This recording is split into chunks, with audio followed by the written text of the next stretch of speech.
Totoo ba? Kalingap Rob dismayado sa isang beneficiaries ng Kalingap. Pera ng sponsors winildas at pinapainom, tukoy na nga ba? Yan ay sama-sama nating tutukan mamaya mga Kalingap. At kung nagustuhan nyo po ang ganitong klaseng reaction video, paki-like at subscribe naman po para lagi kayong updated sa susunod kong mga uploads. At salamat sa walang sawang pagmamahal at suporta kay Kuya Val Santos Matubang at Idol Kalingap Rob. Paalala, panoorin at tapusin ang video na ito para malaman mo kung ano ang nilalaman nito bago mag-comment. Bago tayo pumunta sa ating main topic, congratulate muna natin si Idol Jomar sa kanyang kaarawan. Maganda ang takbo ng career ni Idol Jomar sa taong ito. Hindi po niya inaasahan na mangyari ito sa kanyang buhay. Dahil nakamit niya ang matagal niyang pinapangarap na sasakyan. Deserve ni Idol Jomar ang lahat ng ito. At dahil rin ito sa ating jump car fanatics na laging nandyan na sumusuporta palagi sa lahat ng oras. Todo suporta naman si Carla sa birthday ni Idol Jomar. Hindi na alam ni Idol Jomar kung ano ang gagawin kaya napayakap na lang siya ni Carla mga Kalingap. Once again congratulations Idol Jomar at Carla, you did it. Ngayon balik tayo sa topic, kamakailan lang, noong nakaraang araw.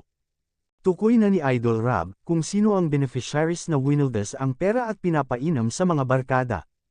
At sa ginawa ng beneficiary ay hindi na po ito binabalikan ni Idol Rob at ng Team Kalingap. Hindi muna pinapangalanan ni Idol Rob para sa seguridad ng kanyang beneficiary. Pero alam na niya dahil may nag-message sa kanya at nakita niya ito mismo sa kanyang dalawang mata ang picture ng beneficiary. Sa palagay po ninyo mga Kalingap, sino kaya sa mga bagong beneficiaries na hindi na napuntahan ni Idol Rob, dahil sa ginawa niya kung bakit dismayado si Idol Rob? Ito ay isang reaction video lamang, opinion o haka-haka.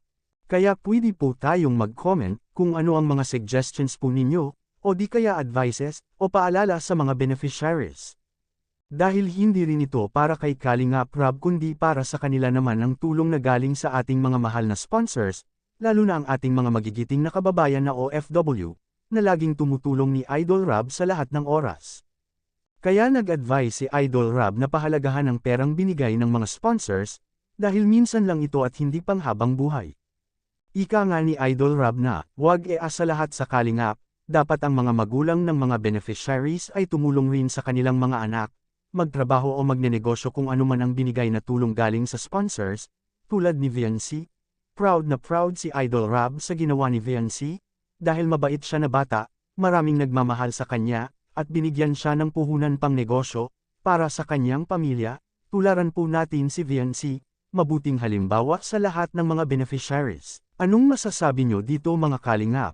Ito ay isang reaction video lamang kaya pwede po tayo mag-comment sa ibaba mga Kalingap sa comment section.